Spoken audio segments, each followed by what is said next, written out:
மனிதனுடைய பயணத்தில் இருக்கக்கூடிய கூட்டல் கழித்தல் கணக்க குறிக்கும். மனிதனுக்கு எந்த கேள்விக்கு பதில் தெரியலையோ துன்பம் கடவுள் கொடுக்கவே இல்லை. அதே மாதிரி இன்பமும் கடவுள் கொடுக்கும்.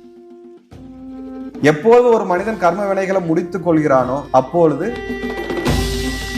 எல்லாத்துக்கும் காரணம் கர்மா. இந்த பிறப்பு காரணம் கர்மா, நீ துன்பப்படுறது காரணம் கர்மா, உனக்கு சந்தோஷம் வந்தா மட்டும்தான் இந்த கர்மா சொல்ல மாட்டாங்க. மிச்சம் எந்த தப்பு நடந்தாலும் கர்மா கர்மான்றாங்க. இந்த கர்மானா என்ன சாமி? கர்மானா என்ன? நல்ல பெரிய கேள்வி இது. நீங்க என்னன்னு கேட்டீங்கன்னா ரொம்ப சுலபமா கேட்டுட்டீங்க.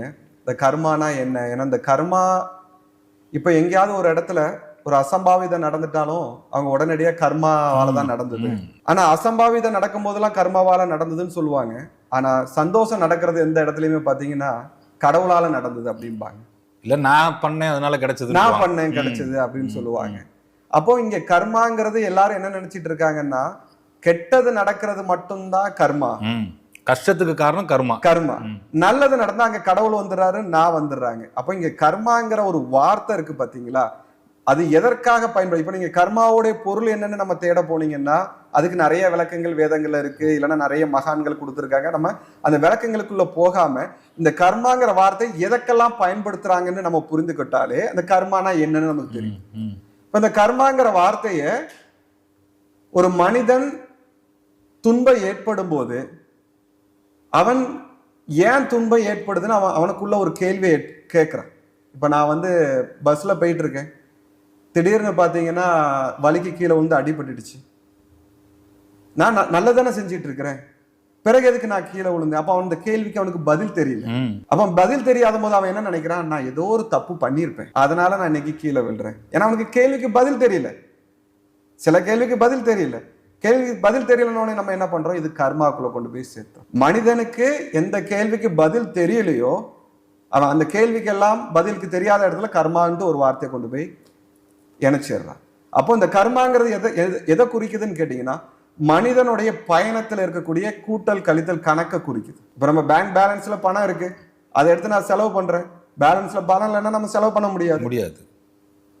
அதே போன்று ஆன்மீகத்துல சில கேள்விக்கு பதில் தெரியாதுங்க போது கர்மாங்கிற வார்த்தையை பயன்படுத்துறாங்க. அந்த கர்மாங்கிற வார்த்தை நம்மளுடைய பேங்க் பேலன்ஸ் மாதிரி பல பிறவிகளுடைய கணக்கு வழக்கு. அந்த கணக்கு வழக்கை பொறுத்து தான் நம்மளுடைய பயணங்கள் நிர்ணயிக்கப்படுது. சில கேள்விக்கு பதில் தெரியாது. சிலவனுக்கு பணம் கொட்டிக்கிட்டு இருக்கும், நான் இவ்வளவு சாமியை கும்பிட்றேன் எனக்கு கொட்டலை எதுவும் பண்ணல, இவனோட பயணம் நம்மளுக்கு தெரியாது. இன்னைக்கு இவன் கஷ்டப்பட்டு இருக்கான், இவனோட பயணம் நமக்கு தெரியாது. அப்போ இந்த பயண கணக்கை குறிக்கிறதையும் கர்மான்னு நம்ம சொல்லலாம். இந்த நீங்க கர்மாங்கிற வார்த்தைக்கு போல வேற இது கூட நீங்க பயன்படுத்திடுங்க, ஒன்றும் தப்பு இல்லை. ஆனா நம்மளுடைய முன்னோர்கள் நிறைய ரிசர்ச் பண்ணி பார்த்துட்டு இதுக்கு ஒரு பேர் வைப்போன்னு கர்மான்னு ஒரு பேர் வச்சு. கேள்விக்கு பதில் தெரியல, 10 மாசம் சுமந்த பிள்ளைய சீராட்டி பாலூட்டியும் வளர்த்தேன், 15-16 வயசு வரைக்கும் இளைஞனா இருக்கான், திடீர்னு பார்த்தா ஆக்சிடென்ட்ல செத்து போயிட்டான். அந்த தாய்க்கு பதில் தெரியல, அந்த தகப்பனுக்கு பதில் தெரியல, நான் வளர்த்த பையன். அப்ப நம்ம ஞானிகள் குருகள் என்ன சொல்றாங்க, இது கர்மா. என்ன கர்மான்னு சொல்றாங்க, அந்த பையன் இறந்து போனோன்னா அவனுடைய ஆத்மா பயணத்தை வச்சு ஒரு கணக்கு இருக்கு. இந்த தாயின் தகப்பனும் பல பிறவிகள் பிறந்து வளர்ந்துருக்காங்கல்ல, இவங்களுடைய கர்மா இருக்கு.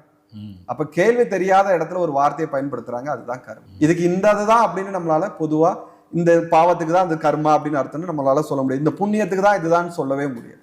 கேள்வி விட தெரியலையா அங்க கர்மா இது என்ன நான் உணர்ந்த ஒரு விஷயமா நான் உங்ககிட்ட சொல்றேன். இது புத்தகத்திலேயோ இருக்கா இல்லைன்னு எனக்கு தெரியல. இல்ல அதனாலதான் நான் உங்கள்கிட்ட கேட்டேன். புத்தகத்தை படிச்சு சொல்றது இல்ல, அனுபவத்துல சொல்றீங்க நிறைய விஷயங்கள். அப்ப அந்த கர்மாங்கிறது மக்களுக்கு விளக்கமா தெரியும். நம்ம பயணத்தின் தொடர்ச்சியா வர்றது அந்த கர்மா. அந்த பேங்க் பேலன்ஸ் மாதிரி தான். இப்ப அக்கௌண்ட் புக் இருக்கு, இத்தனை டிரான்சாக்ஷன் பண்ணிட்டு நீங்க வச்சிருக்கீங்க. இப்ப அந்த புக்குக்கு என்ன பேர் வச்சிருக்கீங்க நீங்க? Balance sheet something else. இப்ப மனிதனோட யாத்திரையோட பயணத்துக்கு அதுக்கு பேர் என்ன? அது தெரியல. ஓப்பனிங் பேலன்ஸ் மட்டும் நமக்கு தெரியுது, க்ளோசிங் பேலன்ஸ் எங்கன்னு தெரியாது. சோ இதுதான் கண்ணுக்கு தெரியாம சூட்சமா நம்மளுடைய யாத்திரையில பயணம் செஞ்சுட்டு இருக்கக்கூடிய விஷயத்துக்கு கர்மா. அது எங்கேயோ மேல இருந்து வருது, கீழே இருந்து வருது, பூலோகத்துல இருந்து வருது, கடவுள்கிட்ட இருந்து பனிஷ்மெண்ட் கொடுக்குறாங்கலாம் கிடையாது. நம்ம ஆத்மாவோடய அது தொடர்ந்து பயணம் செஞ்சுட்டு இருக்கு. இல்ல இப்ப நிறைய பேர் இந்த துன்பத்தை ஏன் கடவுள் எனக்கு கொடுத்தாருன்னு தானே கேட்கறாங்க. துன்பம் கடவுள் கொடுக்கவே இல்லை. அதே மாதிரி இன்பமும் கடவுள் கொடுக்கல. துன்பம் எப்படி கடவுள் கொடுப்பாரு? கடவுள் என்ன மேல இருந்து உங்களுக்கு ஒரு வெளிச்சத்தை அனுப்பி, காலண்டர்ல இருக்கக்கூடிய வெளிச்சத்தை அனுப்பி இன்னைக்கே உங்களை சரிப்படுத்துற மாதிரி இருக்கக்கூடியதா கடவுள்? ஒரு நாள் ஒருத்தருக்கு 1 லட்ச ரூபா லாட்டரி சீட்டு விழுந்துருச்சு, உன்னை கடவுளா கொடுத்தாரு? ஒருத்தனுக்கு வீட்டுல ஒருத்தவங்க மரணம் ஏற்படுது, அது கடவுளா கொடுத்தாரு? கடவுள் முதல்ல புரிஞ்சுடுங்க, சாட்சி பாவத்துல இருக்காரு. சாட்சி பாவம்னா சாட்சி பவனை கவனிச்சிட்டு இருக்காரு, பார்த்துட்டு இருக்காரு, பார்த்துட்டு இருக்காரு, எல்லா விஷயத்தையும் வாட்ச் பண்ணிட்டு இருக்காரு. வாட்ச் பண்ணிட்டு இருக்காரு, எல்லா உயிருக்குள்ள இருந்து வாட்ச் பண்ணிட்டு இருக்காரு. என்னன்னு புரிஞ்சுக்கிடுங்க, வாட்ச் பண்ணிட்டு இருக்காருன்னா எங்கேயோ மேல இருந்து சூரியன் மாதிரி ஒரு சக்தியை வச்சு உங்களெல்லாம் ஸ்கேன் பண்ணிட்டு இருக்கு, இல்லைன்னா பிக் பாஸ் மாதிரி வாட்ச் பண்ணிட்டு இருக்காருன்னு நினைக்காதீங்க. அவருக்கு அத்தனை கேமரா எல்லாம் கிடையவே கிடையாது. எல்லா ஜீவராசிகளுக்குள்ளேயும் பிரம்மமாக இருந்து அவர் கவனிக்கிற ஆற்றலோடு இருக்கிறார். நீங்க எனக்கு துன்பம் ஏற்படுதுன்னு நினைச்சு எனக்குன்னு நினைச்சா எனக்கு இல்ல, என் ஆத்மா தான் பெறுதுன்னு நினைச்சா. ஞானிகள் என்ன நினைக்கிறாங்க, இந்த துன்பங்கள் எல்லாமே என் சரீரத்தோட முடிஞ்சிருது, எனக்குள்ள இருக்கக்கூடிய ஆத்மாவை தொட முடியாதுன்னு நினைக்கிறாங்க. நம்ம சாதாரண மனுஷங்களை என்ன பண்றோம், எனக்கு வலி வேதனை வந்த உடனடியா கடவுள் கொடுத்துட்டாரு, சந்தோஷத்தை கடவுள் கொடுத்துட்டாரு. நீங்க சொல்றத பார்த்தா கீ கொடுக்குற பொம்மை மாதிரி. நம்மளுடைய கர்ம வினைகளை பொறுத்தே நம்மளுடைய பயணங்கள் இருக்கும். எப்போது ஒரு மனிதன் கர்ம வினைகளை முடித்துக் கொள்கிறானோ அப்பொழுது இந்த பயணங்கள் முடியப்படும். நிச்சயம் நிச்சயம். அது வரைக்கும் இல்லை.